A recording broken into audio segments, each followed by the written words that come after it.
evening and welcome to our program. Is that too loud? Oh, okay. This is part of our Community Matters Civil Discourse at the Library series. And some of you have been to some of these before, and if you haven't, it's basically what we're doing is taking topics that are of great interest, current interest, and we usually have a panel that discusses both sides of the topic. This topic, obviously, I imagine there's some people that don't really want to protect privacy, but by and large, everyone has one side, really cares about privacy.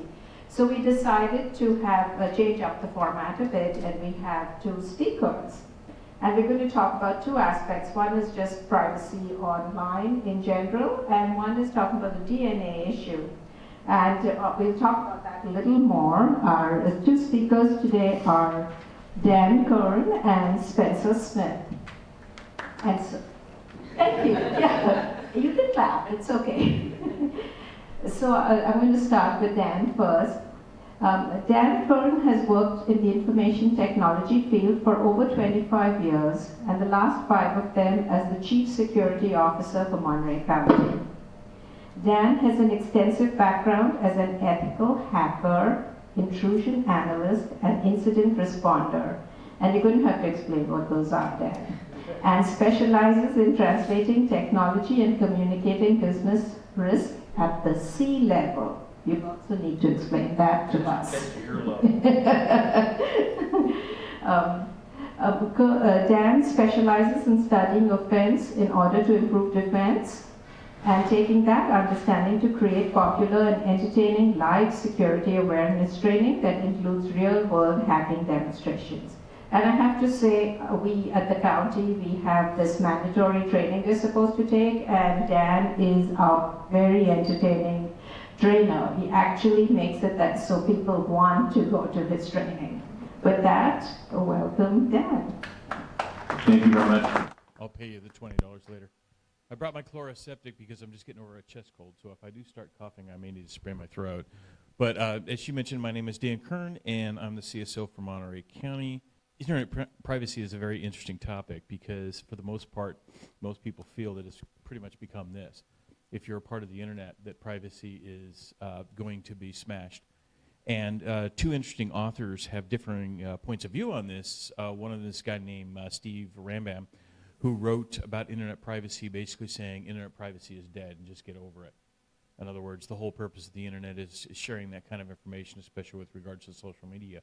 Whereas there's other experts like Bruce Schneier, who's one of the top experts in the industry, and in his book on the value of privacy, he talked about how the fact that privacy is critical to protecting us from surveillance from those who are in power, even if we are not doing anything wrong while we're surveilled. But the key issue with privacy, and we're not going to talk about, like, for example, data breaches, because there are many things that we do business with, say with our healthcare providers online, and they're contracted to protect our information. And if they lose our information or it gets stolen, it's actually a mistake. It's not an intentional way to get around privacy. What we're going to focus on today is privacy in terms of how it's generally shared on the internet with your information, either without you knowing it or with you supposedly having to know it by accepting the terms of use and then ending up with things a little bit different. The bottom line is this, though. With most of the services that we use on the internet, you are not the customer. You are the product. The customers, the advertisers. They're the ones who pay these people to keep their businesses up and running. And their whole purpose in life, including Facebook's, is to make money off of you, to make money off of what you put online, to make money off your information, and to basically, that's how they sustain. That's their business model. So when people were freaking out about what Facebook did, and yeah, they went a little extreme in this last situation, but for the most part, a lot of the industry experts are saying, but that's Facebook's business model. That's what they do. And so the reality is we're kind of fighting an uphill battle in spite of the fact that there's recent regulations in place from the European Union that seem to be making things better, but they haven't affected the United States yet. So what I thought I'd do instead in my short 15 minutes here is, instead of getting into all the intricacies of privacy and stuff, because we can talk about that maybe a little later in the Q&A, that I thought I'd give you some tools and techniques that you can take home and use right away to make your privacy better on the internet. It's not to make it perfect, okay? Because the reality is there's a lot of different ways. Just like hackers get into systems, people try to protect it as best they can. They still find a way. There's always going to be something that's going to end up being leaked. But there are some tools and techniques that you can use as a regular consumer to make your life much, much more private on the internet. And I want to touch bases with a few of those. So here's some internet privacy tips in 15 minutes, and we'll jam through these. First thing has to do with the fact that most of us use Wi-Fi, correct? And most of you probably use public Wi-Fi, maybe in a Starbucks or maybe in an airport and that sort of a thing. And it's interesting. If you want to check out a great video, go on YouTube and Google Wi-Fi and Sophos, S-O-P-H-O-S. They've done a great video showing how easy it is to get people to connect to Wi-Fi and become the man in the middle and steal their information. And so these tips are going to show you how to getting involved in this sort of that thing. So with regards to Wi-Fi safety, the first thing that's really important is to understand that just because it's free doesn't mean it's safe. And the reality is that there's a lot of different Wi-Fi out there that's available to you. And one of the most important things that's really necessary to do is to make sure that the Wi-Fi you're connecting to is legitimate. I've ran into this a number of times on trips. This is actually a screenshot from my iPhone connecting to Marriott Guest. Which one's the real Marriott Guest? Now, why would this be important? Because guys all the time are creating Wi-Fi access points to try to get you to connect to theirs, and they make the spelling similar. And then when they do, they have access to your information as it passes through. Whoever controls the infrastructure in a building has access to that same information. So you want to be really careful what you connect to. Here's another thing that happened at Holiday Inn in Sacramento. In this case, Sacramento was misspelled. This happens a lot. If you connect to any public Wi-Fi, especially in airports or in hotels, you need to be really careful, because even that infrastructure that's controlled by the hotels oftentimes can be also under the control of hackers.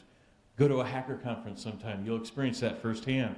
So we recommend using, with regards to privacy in terms of Wi-Fi, is to use what's called a personal VPN. You can install it on your iOS or Android device. You can install it on your PC or your Mac. These particular services are not free, but they're not that expensive. They run about $40 to $50 a year, which is really reasonably priced for what you get. Well, what this does is it creates a trusted connection between your device and a downstream provider that is also a trusted provider. And in this sense, then basically all the traffic between your device and that provider is encrypted. So any infrastructure you're going through, the bad guys can't see it. The reason why these two are highly recommended by the security community is because they're actually in Europe, and they have better privacy protection laws. They're not going to try to sell your information. So the first one is F-Secure Freedom. This is the one I use. The second one that we recommend is NordVPN. Those are two ones. Take a look at them. They're very, very solid, very easy to use. You just click a button and turn them on. I want to talk about passwords and passphrases briefly, because this is a really important thing for everybody to know, and it does affect internet privacy in terms of the ability for, say, someone to try to log into your account and guess it and get access to your information.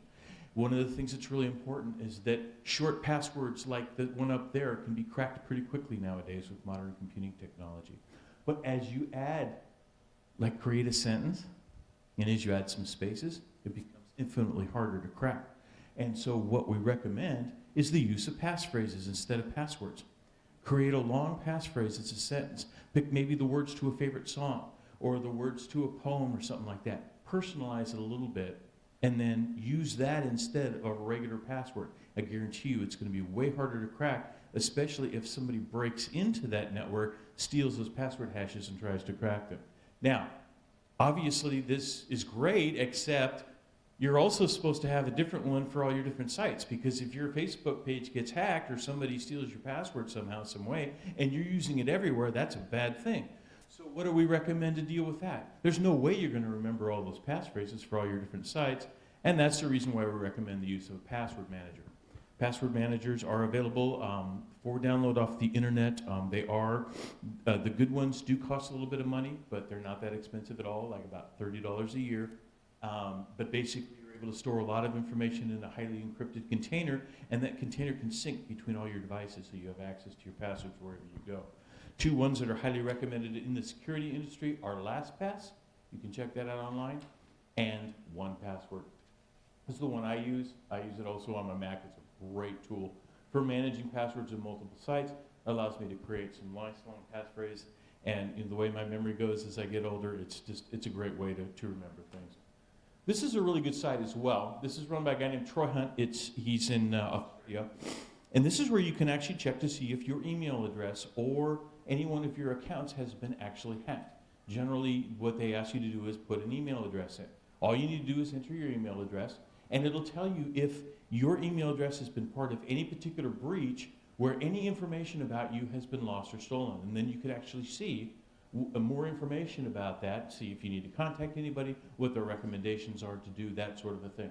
Check out IhaveBeenPwned.com, P-W-N-E-D, which is an old gaming term, I guess, and you can actually check to see if your account's been compromised.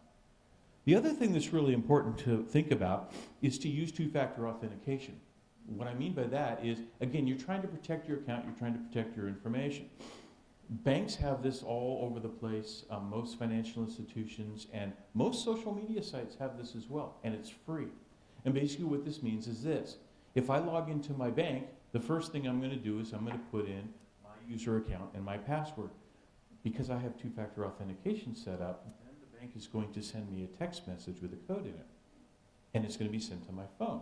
I'm going to put that text message code in there, and then it's going to let me in. Why? Because the bank knows I have my password, but it also knows bad guys can have it too. But at the same time, it also knows that in order for me to actually really get access to my account, I also have to have my phone. So the second factor, the first factor is something I know, the second factor is something I have. And so basically from there, it protects you additionally. Most social media sites have this sort of thing. Most account setups have this for things like Charles Schwab and banks and all that sort of stuff. Check it out, set it up. There are apps that just, all you have to do is just press the button and say approve. It makes it super easy so you don't even have to read a code. So two-factor authentication does a tremendous thing to protect your accounts. You can go to twofactorauth.org and see all the organizations that do support it as well.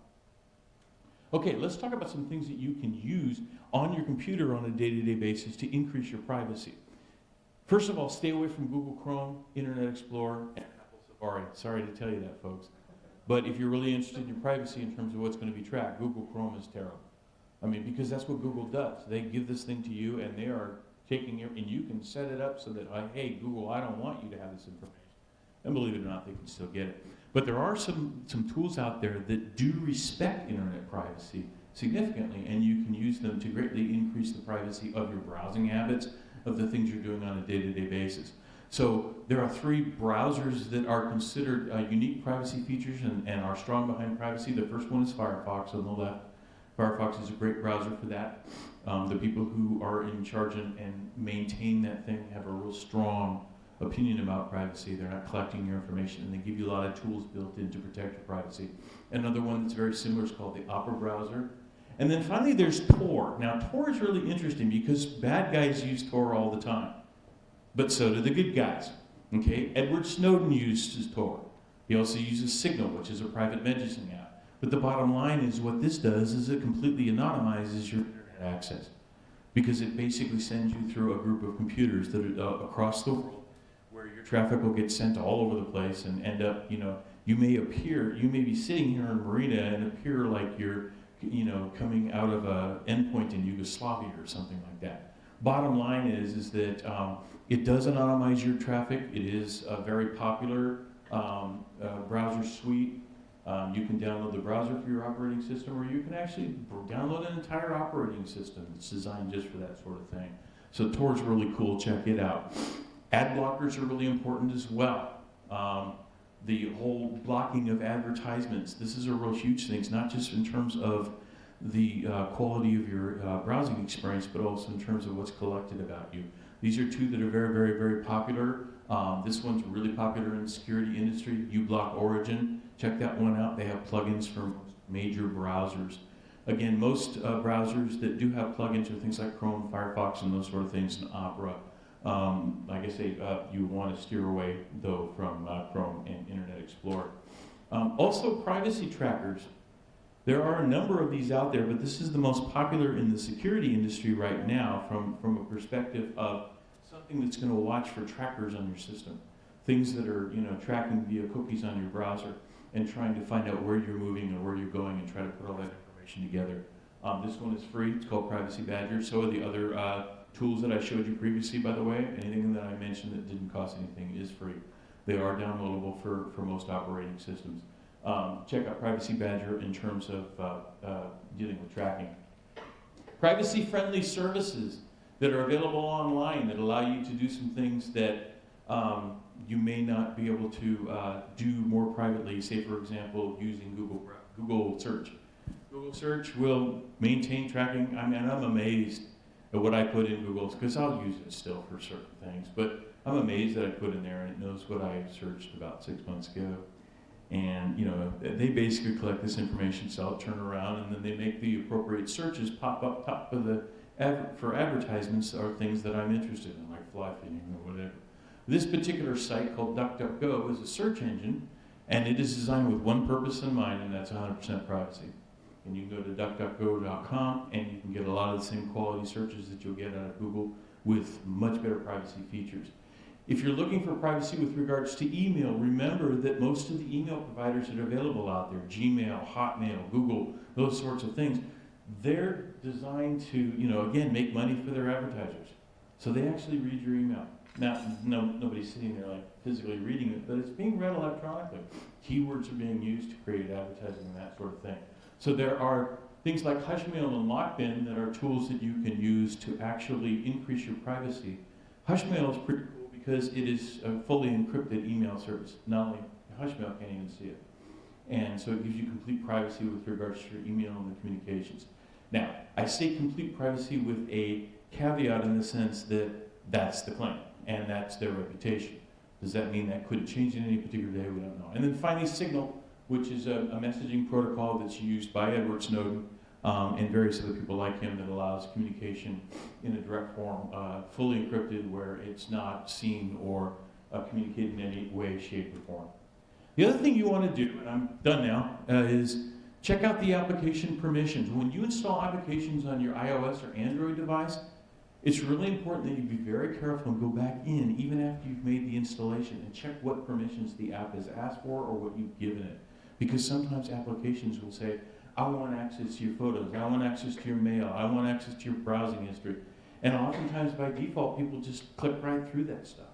And then they end up surrendering it to a third-party person who's going to be mining that data on their behalf because they're giving you an app for free. So take a look at those things as well. Phishing is still the #1 way, by the way, of getting into people's accounts. Be very careful on what you click on, what you open. Make sure you verify it. If you get something unexpected from your friend, give them a phone call. And we'll take questions a little bit later, but there's the man that says privacy is overrated. And I'm going to hand it off to who present.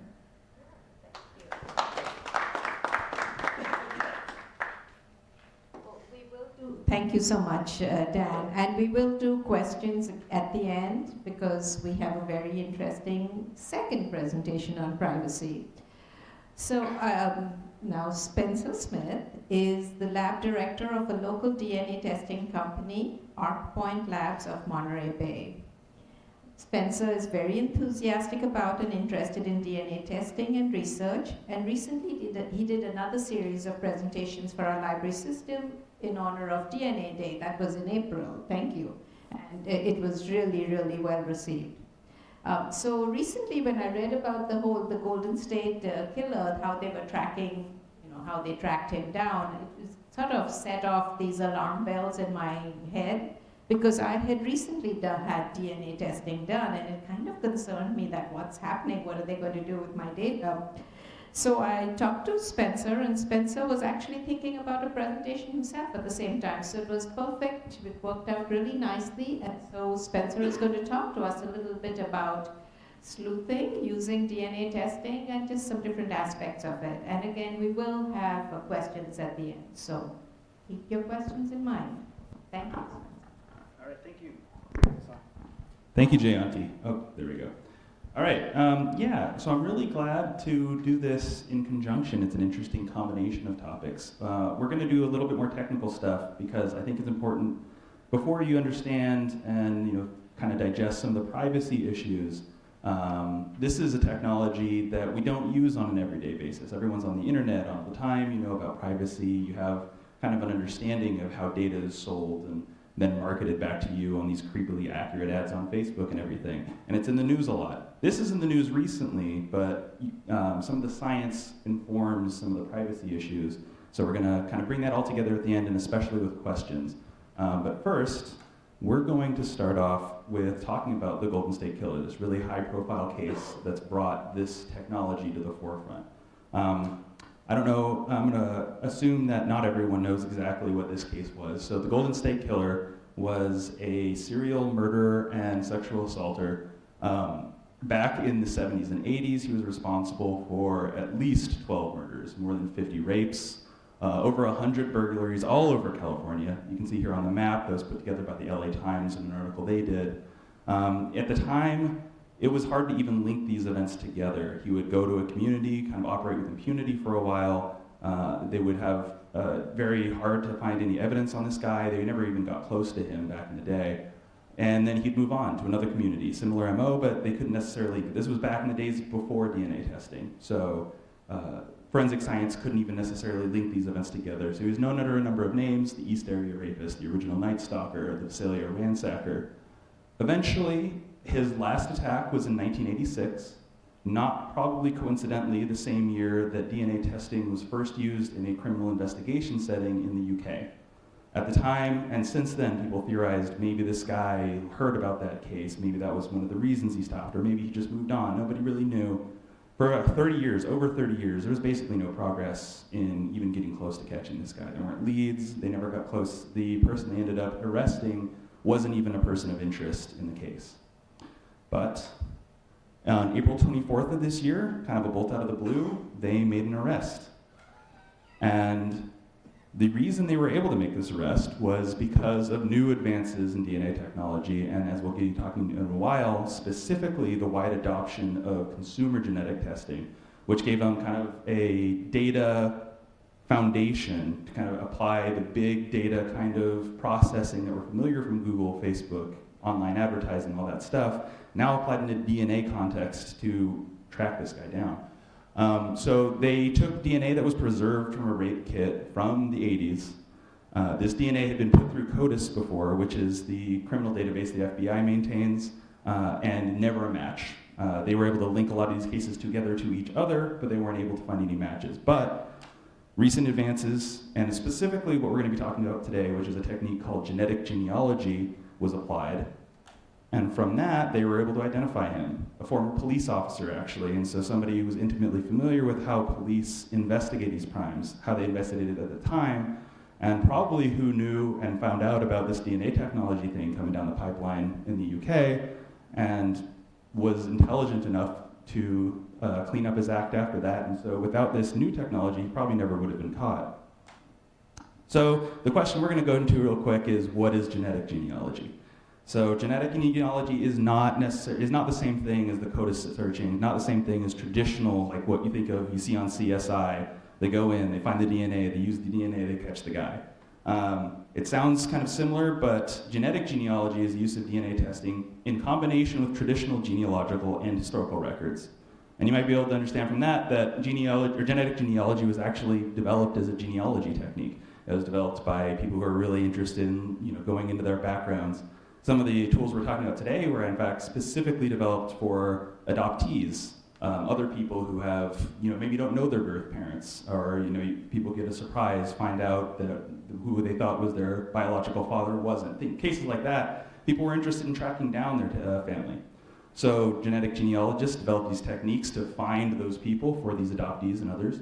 And it turned out that those techniques were actually very useful for also identifying unknown individuals just from a DNA sample. And we'll go into how that happens. So traditional DNA evidence, you get a sample, you compare it to CODIS. It's the Combined DNA Index system. So the Combined DNA Index system has kind of samples from convicted felons, people who have committed crimes, missing persons, samples that you just got from crime scenes and things like that. But You're either in CODIS or you're not. If they run you through CODIS, they run a DNA sample from a crime scene through CODIS, they'll find a match if you're in the system. If you're not in the system, then that's mostly the end of its usefulness. You'll go into the system at that point, and then later on they can maybe link other crimes you commit to that crime, but you can't find someone who isn't in CODIS. So they run DNA, especially in this case with the Golden State Killer, no CODIS match, that's the end of the story. Now, genetic genealogy is quite different. So CODIS gives you a very small amount of information, and that information is basically only good for identifying a person. It's like a fingerprint. You can take your fingerprint. If you leave a fingerprint somewhere else, you can tell this person left the same fingerprint, but you can't use that fingerprint to tell you what color your hair is, anything personal information about you, what your name is, any of that. You can't do that. Genotyping, which is the type of technology that they're using now, and which is also the type of technology, if any of you have done 23andMe, Ancestry.com, those kind of things, genotyping is the technology they use. That's a lot more information, up to 5 million pieces of information about your genetic code, basically trying to cover as much of what makes you uniquely you as possible. That includes things like health information. That includes things like predisposition to diseases or even pre-existing conditions. A lot of the big keywords that you're going to hear, when we're talking about healthcare in the United States and things like that. So you take that DNA, you put it into these public databases. Now, these public databases are not the same as 23andMe. 23andMe, Ancestry.com, all the big names in consumer testing don't cooperate with law enforcement. But there are places online where people will go, genealogists essentially go, they upload their own file and make it publicly known, publicly searchable. And the idea for them was to be able to link to each other. You upload your file, you compare it to other people who have uploaded, and you can find cousins you never knew about, and you get together and you find out things about your history. Well, law enforcement realized that means you can take this person, upload them, and you'll end up with some matches, some possible matches. And at least that's their hope. So in this case, we come up with a second cousin and a first cousin. Their DNA is close enough that you think that's probably how they're related to this unknown individual you have. From there, you have to figure out who is your most recent common ancestor, so the people that they have in common in their family tree. You still don't know who the original person is, but you have these two people, and you can do research and figure out who they're descended from. Once you do that, you build family trees. So in this case, you have these two individuals. One is a first cousin, one is a second cousin. Find all of their first and second cousins, all of their living first and second cousins. This is all still information available on publicly searchable databases. This is not something that the government necessarily has a database that they maintain. It's all available online. So then you take those two, you find out who's in common. The overlap for those individuals become your individuals of interest, not suspects, but people who match the DNA profile.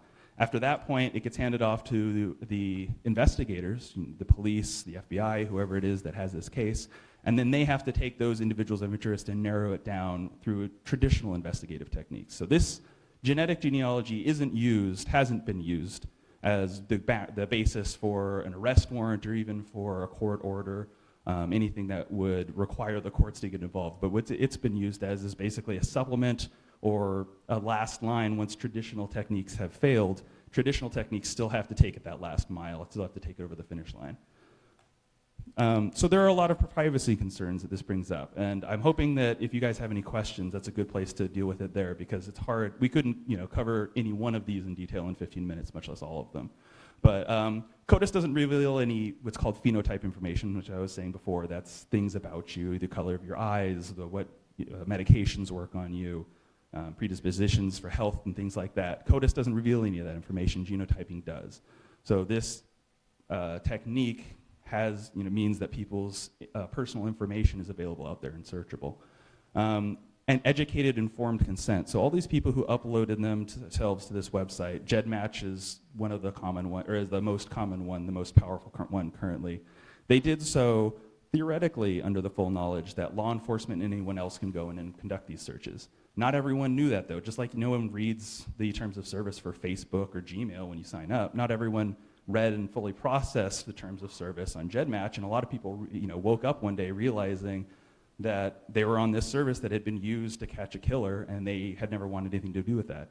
More than that, genetic privacy for unconsulted, uninformed relatives. So when you give consent for Facebook to collect your data, sorry about Mostly what you're doing is giving consent for yourself. And DNA, if I give consent for myself, I'm always also giving consent for half the DNA that I share with my brother to be used, half the DNA I share with each of my parents to be used, and so on, for more distant family relatives. So my one act of consent doesn't just affect me with thing.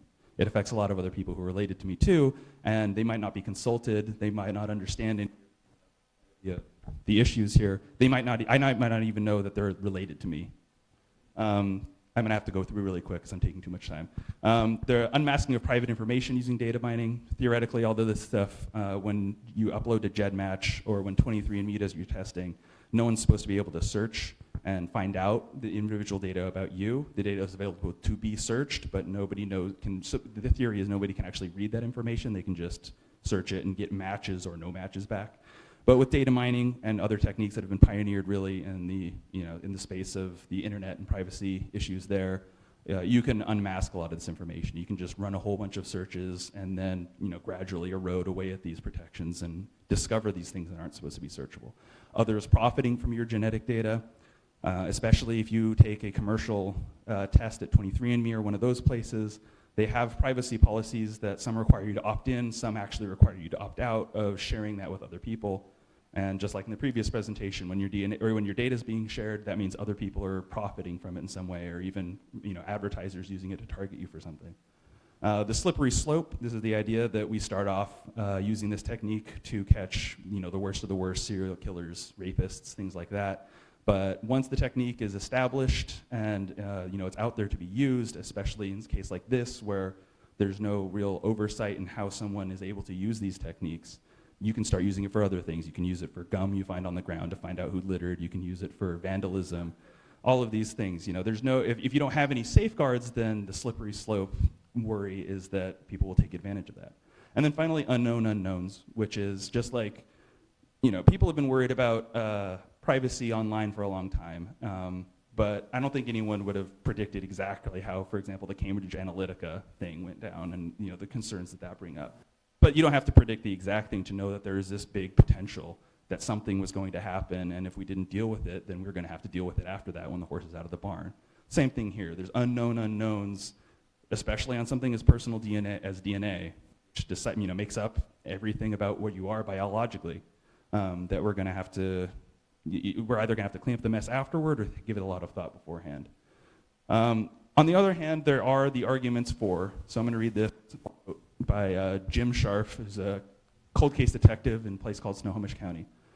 He used this technique, or their department used this technique successfully to catch the murder of a Canadian couple, an unsolved murder of a Canadian couple in 1986. Had law enforcement never had access to genetic genealogy, I don't believe this case would ever have been solved. And the same thing for the Golden State Killer. It seems very likely that he never would have been caught. There are a lot of other cases. In fact, 90,000 rapes reported every year. There are 22,000 arrests for those attacks. There's an estimated 225,000 untested rape kits in the United States. 4,400 unidentified bodies are found each year. 40,000 currently outstanding, unsolved, just unidentified bodies in the United States at this moment. 50% of unsolved rape kits are tied to serial offenders, which means, of these 225,000 untested rape kits, a lot of those are going to go on to commit more crimes. And CODIS, one last thing in favor of people who want to use this technology, CODIS actually skews heavily towards poor and racial minorities. Those just tend to be the people who are incarcerated, tend to be the people who are caught by the police, and so if a crime is committed by a person of color or somebody in a less affluent community, then just odds mean that they're more likely to be found in a CODIS search. It goes the other way with genetic genealogy. The people who are in genetic genealogy databases tend to be descended from Europeans, tend to be families that have been in the United States for a long time, tend to be more affluent. So from certain people's perspectives, that helps even out and find more ways to catch these kinds of criminals that would be completely neglected in a CODIS search. So there's some other tools. I'm going to go past this right now. No, that's okay. Well, I mostly kept those in the slide in case somebody had a question. We might be able to come back to it. So keeping your genetic data safe, we're going to go through quickly with this because I think this is also another example of where if you have a specific question, we can talk about that. But this is from the perspective of if you are doing DNA testing or you've already done it. if you really want to keep your data safe, of course, one option is just not to take any of these DNA tests. But if you do, or if you have reasons that you want to, keep in mind it's kind of a lot of the same advice. Read the privacy policies. There are certain privacy settings that you can do in a lot of these. They might be hidden away somewhere in a page that you have to click to. But at least for 23andMe, Ancestry, MyHeritage, you can delete old DNA information. So once you've gotten your use out of it, you can download your own file, and you can actually delete it from their servers. You can ask them to destroy the sample. That ensures that they won't be keeping it and sharing it on. You can also ask them not to share it with third parties or not to sell it to third parties. There are some places that you can get tested, by the way, that don't actually have this option. So one example of that is a company called Helix. If you get tested there, your information is being shared. You just opt into that, and there's no way to opt out. If you have people who have medical reasons to get tested, 23andMe and other places do offer some testing with health information, but you can always go to a lab that is specifically about testing health information. Some of them won't share your information with anyone. They're protected under HIPAA. If you use a genetic counselor, they have a patient privilege that they're not going to share that with anyone, and they can also advise you on places that will treat your data with more care and more confidentiality. And okay, so this is the last slide. And I wish I could end with some kind of summary of what we've been talking about, but really what I'm just going to end with is some questions, because this kind of question is not solved. It's a balancing act that I don't think many people have considered, and certainly our laws are completely unprepared for. Our laws are written for an era of genetic technology, which basically is at the fingerprinting level, where now we can get an entire picture of a person and everything about them from even a tiny little DNA sample, and the laws just haven't caught up. But as we catch them up, we're going to have to balance the idea of justice for victims, a more inclusive genetics, crime-fighting database, versus genetic privacy, protection against unwarranted search and seizure, and protection from a genetic surveillance state that just gathers information constantly from people who aren't suspected of doing anything wrong. So hopefully you guys have some questions, and I'd love to be able to thank you for the opportunity to give the presentation. Well, thank you. That was so interesting, and thank you, Dan, also. So we will, and I do apologize, we've had, as I said, it's hard for us to predict how large the audience is going to be. We've had over 100 at some of our, and this time we have a smaller audience. So, which means the nice thing is we have more time for questions. So if there are any questions, we will open it up now. And I also have some questions I got from staff and from other people who were very interested. So I said I would definitely ask them. Any questions?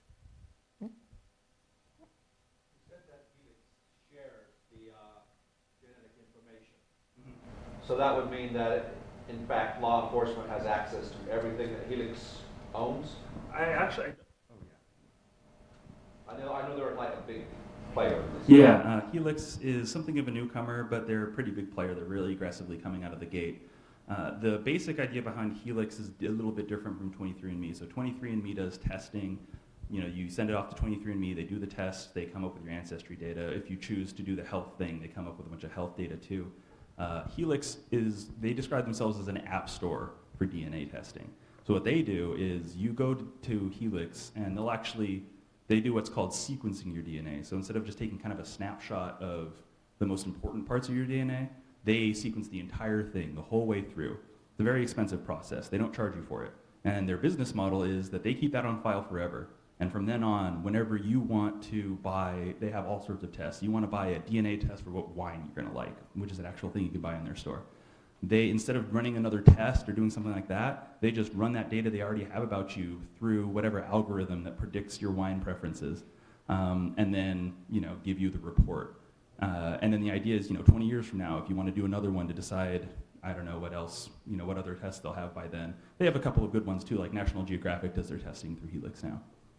But any other test you want, they'll just do it again. It's all digital. They run it through some kind of analysis and then return the results. Since that's their business model, that requires, by its very nature, that they share it with all of their own vendors. They share it with laboratories and things who are working on new products for them or for themselves, and so on. So because they've just chosen to construct I believe there is a way to have them completely destroy your sample But I don't know if anyone has done that successfully yet, because it would be a real loss for them. It might cost them several hundred to $1,000 to run your original test. They make something like $70 on the first test you run with them. So I imagine there's just a strong economic incentive for them to keep it forever and just keep trying to sell you things and share it with as many people as possible. So is it searchable by those customers? I don't actually know the specific answer to that question. I don't know that they share that information, exactly how searchable it is. Ideally, what they probably have is, they'll strip your identifying information out of it, but make the basic data available. They just can't theoretically link it to your name or anything about you. But this is genetic information. This is DNA. It's the definition of personally identifiable information. If somebody wanted to link it to you, it's not difficult. This entire presentation, I was basically trying to, show how you can go from something that theoretically has no information at all, just some DNA found at a crime scene, and then successfully defeat, that level of protection and figure out the individual you're talking about. So, yes, they probably have some protections. No, that's not going to stop someone who's determined to get your information. Yeah. Sorry.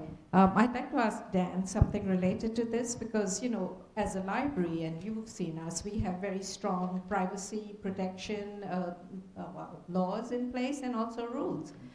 And one of the problems we have is butting heads with law enforcement about this.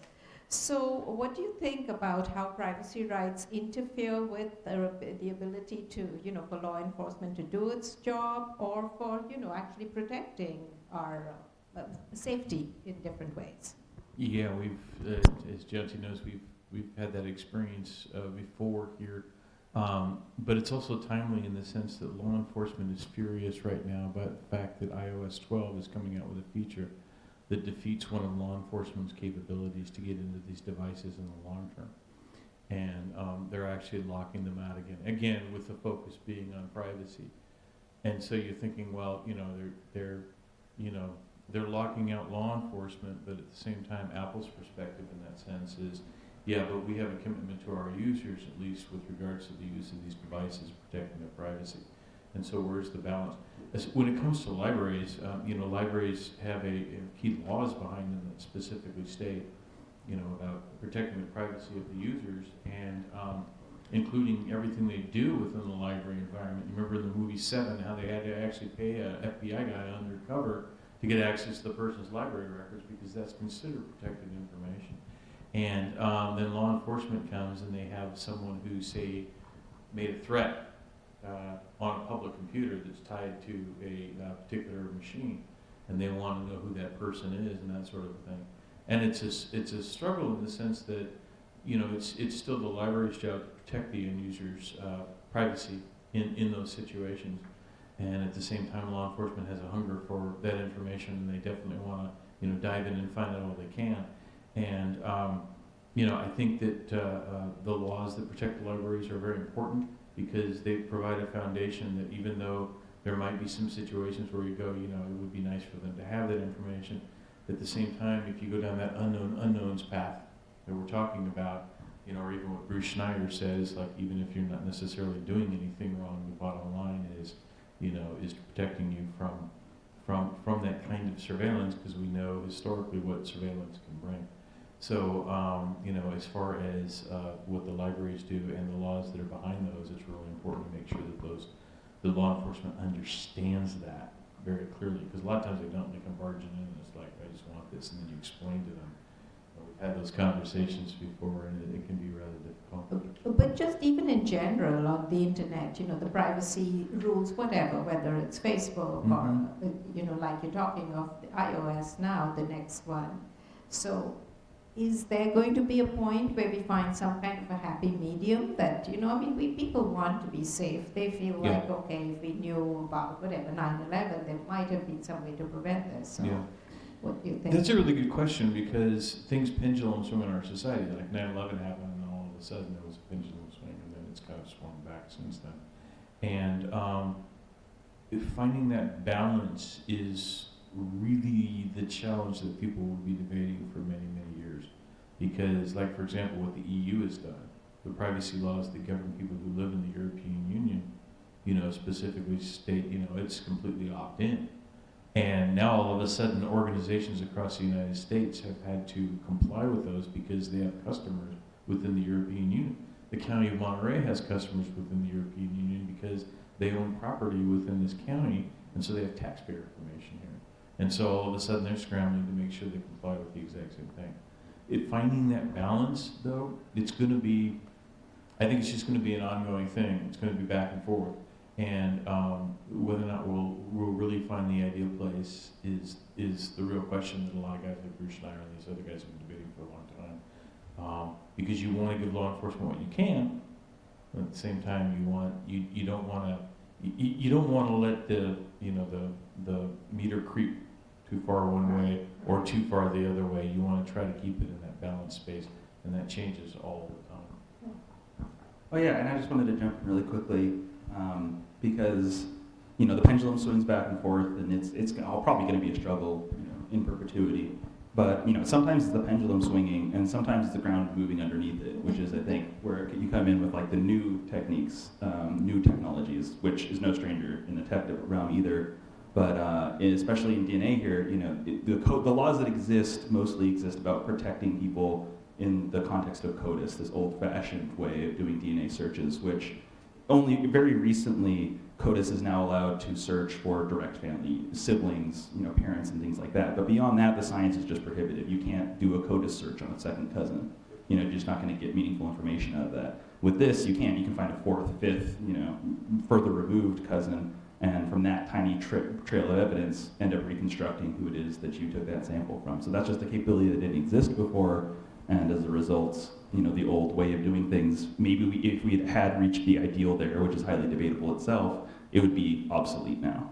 And then you add artificial intelligence into the equation, and it's like, okay, because government can't keep up with technology from a legislative perspective now. Right. And how they're going to keep up with this constant changing landscape is a real challenge.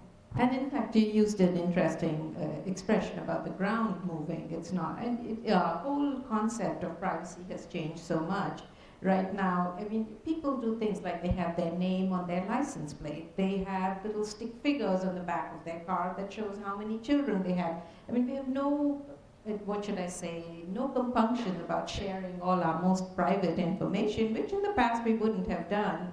So to me, that's that, we work so hard on protecting people's privacy, and do they really care? Community standards are changing, and some people care, some people don't. So, what do you think? Culture and generational gaps are big things here.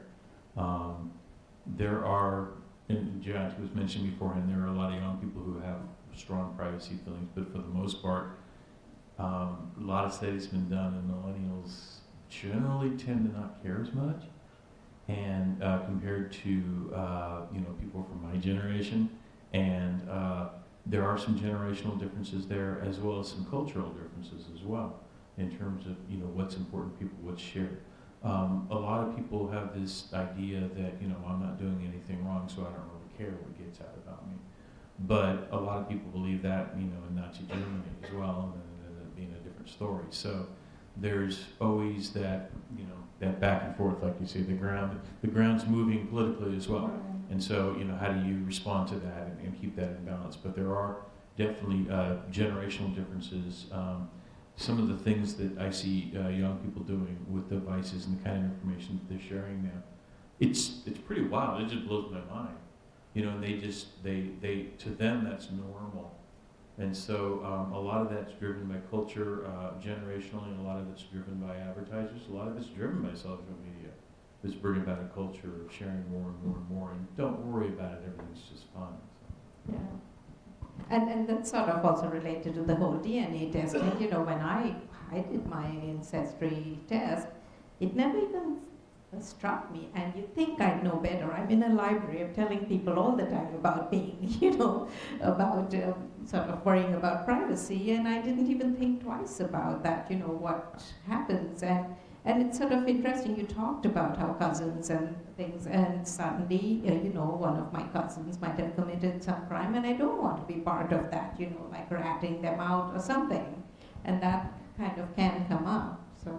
Yeah, I was going to say, in addition to the idea that generations have different ideas about privacy and how it should be handled, I think the ideal is that people who choose to give up privacy for whatever reason, to have free stuff or to aid law enforcement, that's an informed choice that someone makes that affects themselves, and so that they can make the choice one way or the other, and so that's the ideal. And in DNA, in genetics as well, genetic genealogy, that's the ideal. So for example, for myself, I've made the decision. I have uploaded my information onto GEDmatch, this publicly searchable database that was used, because that's my personal decision. I felt like I had the education. Not everyone who opted into that understands all the ways it can be used. And there's also this idea that, a lot of millennials were comfortable with how much Facebook was, collecting about them before they really understood what that meant. Then all of a sudden, you get the things in recent news coming up, and everyone is shocked and appalled about what Facebook's doing. So, sometimes informed consent isn't actually that informed, and that's part of the problem. So again, to go on to a slightly related thing is about how credit cards use our information. So nowadays we hear about how a credit card company can predict a woman is pregnant even before she's taken a pregnancy test, just watching what her buying patterns are and things like that. So what should we be concerned about, in protecting against this? Like, just stop using credit cards? What are our options? And you're saying like in a sort of Facebook or something, we can opt out or at least read the privacy thing. In credit cards, we never really thought about that privacy part of it, which has now actually become an issue. So any thoughts? Yeah, to me, I think it has a lot to do with what are the sharing policies of your particular credit card provider. For example, my credit card provider knows pretty much where I am at any time because of my purchasing habits. And they also know that if they see a charge that is impossible travel or something that hasn't been planned, that they're going to alert me. And I've had that happen before. At the same time, I've also happened where I planned a trip, purchased my airline ticket and that sort of a thing, and then went to this particular place a long ways away. And this recent trip was in Montana. And I went up there and started buying things, and they didn't question it. And I said, why didn't you question it? He says, oh, because we knew you were traveling there. You bought your tickets there. Everything's fully planned. They understand what you're doing. Yeah. Now, they do that. Their primary motivation for doing that is fraud protection. But at the same time, like she says, there's capabilities with that data that are amazing, especially from an AI perspective and all the different things that they can do. And I think that comes down to, what are they going to do with that information? What's the value of it to a third party or to law enforcement or whatever else it is?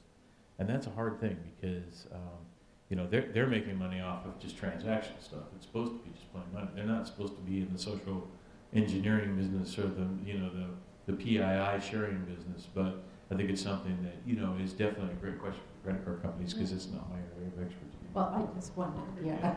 Any thoughts? Credit cards? Yeah. I don't know if I have specifically any insight to that. Anyway, just curious. But okay, so. But always use your credit card, not your ATM card for gasoline purchases. Oh. Yeah. As a matter of fact, go in. Most banks allow you to disable your ATM card unless you need it, because if they get your ATM card information, they can drain your account, and the bank's not responsible. Credit card companies, however, they cover all that stuff. See, all these good things we learned. Never thought about that. Okay, so I'm going to go back into the DNA part of it. So one of these questions is, how do all of these new DNA techniques and databases affect the privacy of individuals' health information, like genetic information about pre-existing conditions getting into the hands of insurance companies, employers, even advertisers? And really, the employment thing is a big thing where people actually talk about they're afraid, especially smaller companies will not hire them if they hear about that they have a history of breast cancer or something like that. Yeah. So, yeah. So I think there's two pieces to that question. One of which is, kind of what is allowed, and what to be concerned about there and what to watch there. And then the other is what capabilities exist out there. because the capabilities often exceed what is allowed, and sometimes you can't just rest on the fact that something's prohibited to protect you. But so there are laws that prevent employers from discriminating based on DNA, the DNA of an employee. And in fact, that law has been interpreted so broadly as to say that basically no employment decisions can be made based on DNA evidence. There's a case where someone was accused of defecating in a business, and they ran this DNA test on them, to try and find out, okay, who is doing this in our warehouse or whatever. No termination was made or anything like that, but after these people took this test that their employer was demanding, they came back and said, hey, wait, I think this law prohibits that. The law was originally designed to say, you can't discriminate based on pre-existing conditions or something like that, but it was actually, they were found to be correct, that this law actually prohibits the company from doing a DNA test, even for something as very narrowly defined as that, and so they won a multi-million-dollar settlement. So officially speaking, there are very strong protections in the employment realm for people, on DNA evidence. On the other hand, actually, I think there's a slide that's interesting on this one. On the other hand, there are a lot of capabilities out there, and since, I think we should be concerned about capabilities in addition to what is allowed. So here, it's kind of blurry. I hope you guys can see this. So this is the Golden State Killer. This is D'Angelo. There's a picture of his arrest photo in the middle. He's flanked by a couple of sketches, and then on the other side, there's a picture of him around the time the crimes were happening. So you can compare like the sketches to him and see how close they were. The one on the far left there is actually a reconstruction done before he was arrested or about the actual man, just from his DNA. So just from DNA sample, and in fact a 30-year-old DNA sample at that, was used to create the composite there. So, it's not an exact likeness, but it shows how much information is, you can glean. And when it comes to healthcare and things like that, especially certain pre-existing conditions that are heavily genetically based, you can find out a lot more and a lot more conclusively than even this photo suggests, which itself is kind of, creepy. So I think for people, especially if there are any genealogists out there who might have uploaded to GEDmatch, there's an option on GEDmatch that basically lets people read your entire genetic profile. It's called the SNP sharing pool. So I would encourage anyone who's on GEDmatch for whatever reason to go and disable that option, because it's a reason there are people who think, I'll share this, and there are things that you can get out of that genealogically speaking, but also anybody in the world can now read your entire genetic profile.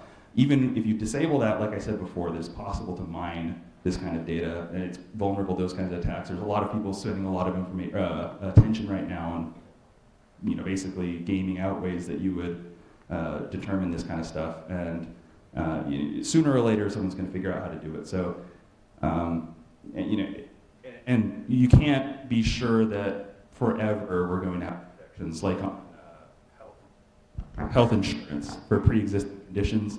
You currently have a protection. That doesn't mean it's going to be there forever. If your information is out there right now, somebody's probably backing it up somewhere, and that information probably is going to be out there forever.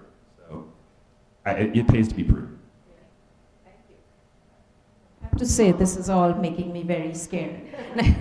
Like, okay, I'm going to turn off my computer. Yeah, let me give you the. Just quickly, so the SNP, that's the SNAP, is that what you're referring to? The SNPs, did I use that term? Yeah, the SNPs. SNPs, correct. Okay, I saw it on the screen, I didn't know what it stood for. Yeah, SNPs are the, basically when you hear someone say something like, every human is 99.9% the same DNA, and it's that 0.1% that makes us unique. That 0.1% is what people talk about when they talk about SNPs. SNPs are, they're kind of spread out through your entire genome, your entire DNA sequence, and those are the things that make you unique, which are, when these come, Y%. That. Oh, great. Can be shared or used? Say that if any data is stored there, it has to. Number of laws in other countries as well. For example, ancestry or whatever. Laws that treat your genetic information as a privileged information type. There are some laws like HIPAA, if you've heard of that, but that applies only to health, especially recently now that 23andMe has essentially been cleared to kind of do some health stuff. Separate from that, it's not necessarily covered like a consumer company. So when you take a test with 23andMe for covered by HIPAA in the same way that if you had gone through like a lab counselor or something. Thank you. And, well, I think this was just a wonderful, wonderful evening, wonderful presentations, and thank you for answering all our questions also. Let's give them a big hand. Thanks for inviting us, Jim. Sure.